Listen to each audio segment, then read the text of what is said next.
Headline edition, July 8, 1947. The Army Air Forces has announced that a flying disc has been found and is now in the possession of the...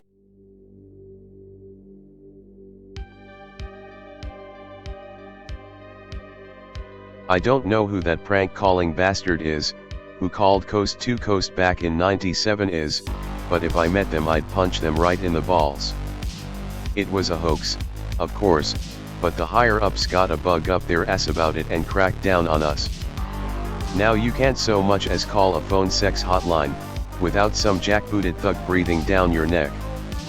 I don't know where they find those big ugly motherfuckers. That's the only mystery I wonder about anymore. And it's even worse the higher your clearance is. Fuck, I'm way ahead of myself. Nobody knows what the hell I'm ranting about. Okay, so I work in Area 51. The real one, not that Scooby-Doo, X-Files bullshit you see on TV.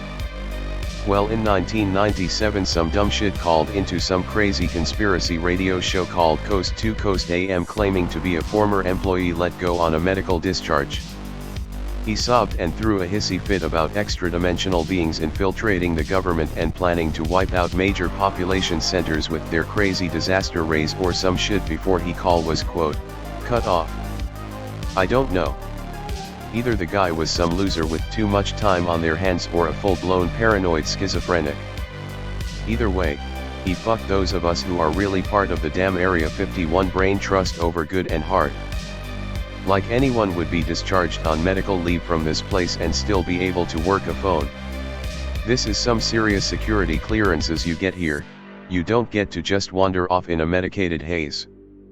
Okay, so, let me tell you about the real Area 51. Mostly what we do is weapons. Weapons you all don't know about yet, and some you probably never will. Or hope you won't.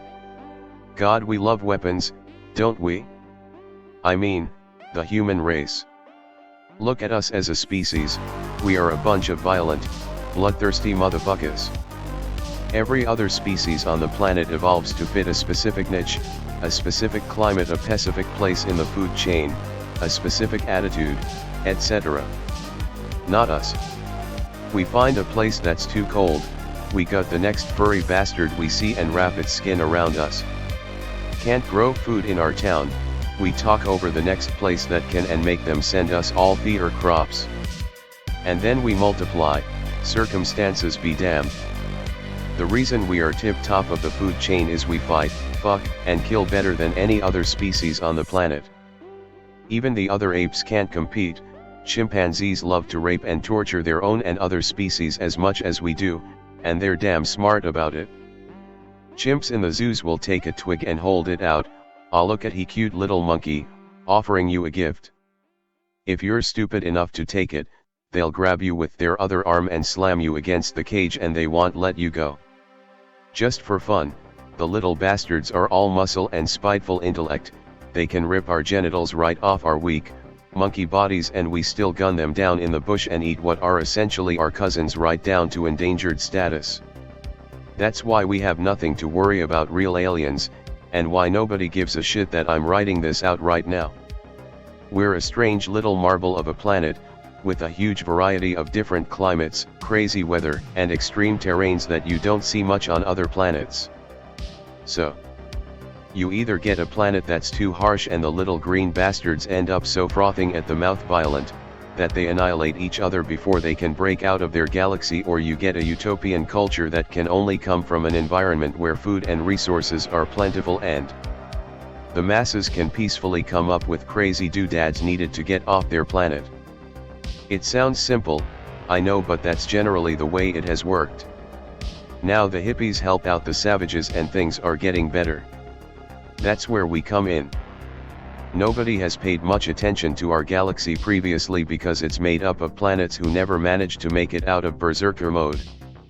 So in the 50s some of the bigwigs of the hippie races came to look at our little curiosity and shocked to find us here. Last time they looked we were barely more than monkeys and concentrated in Africa. Now we'd spread across the whole planet and had made leaps and bounds in both our evolution and technology. They came in for a closer look, came up on our radar, and what do? We opened fire. That's right, Roswell wasn't a bunch of drunk alien hicks, who swerved to avoid hitting space deer. We shot the fuckers down. It wasn't just a lucky shot either, they just didn't usually have to worry about getting shot at. Either they're fling off to talk to other hippies or they get the space equivalent of arrows fired at them. But our weapons tore them apart like a semi plowing into some cheap little rice burner. We scavenged their technology and tore them apart to see how they worked. And no, none of the tapes are real. We've made peaceful contact since then, we have our own hippies after all. But they keep their distance understandably, and now the rest of the civilized universe is sort of watching us with a horrified fascination to see if we end up annihilating each other or if we make it and move out into the universe at large. Let me tell you, they are seriously worried about what will happen if the second option comes to pass. If our positions were reversed, we would have nuked the fuckers from orbit ages ago, Bulletin they wouldn't dream of it, and well, here we all are. God damn, I've strayed pretty far from my original point, but well shit, it's not like I've got much better to do in my free time. So we don't have to worry about the would-be alien threat. Sure, their defenses have gotten better over time, but they ain't us. No, what we have to worry about is other monkeys. We're our own biggest threat. The Russians, the Americans and the Chinese are all still duking it out to come out on top. And that was what freaked out the bigwigs out. What if some dingbat did manage to wander off, made half-baked call into some half-baked radio show and make some dumb-ass tweet or something, and then getting cut off is them getting snatched by one of our enemies or allies? Americans are the first to get the drop on spacemen and start reverse engineering their shit and weaponizing it, of course. Sure, the other countries end up copying us, but that's the stuff that they get to see. Even if the prank caller was for real and off the rails sanity-wise. The things that they get from a schizo could put our military superiority in jeopardy. And we don't want that, do we? It's been like 16 years since then, and just like the TSA after 9/11, they're finally cooling the guns again and dialing back the restrictions some. I hope so. I've had to scratch my balls for 15 years, which is problematic when you're a brain in a goddamn tin can.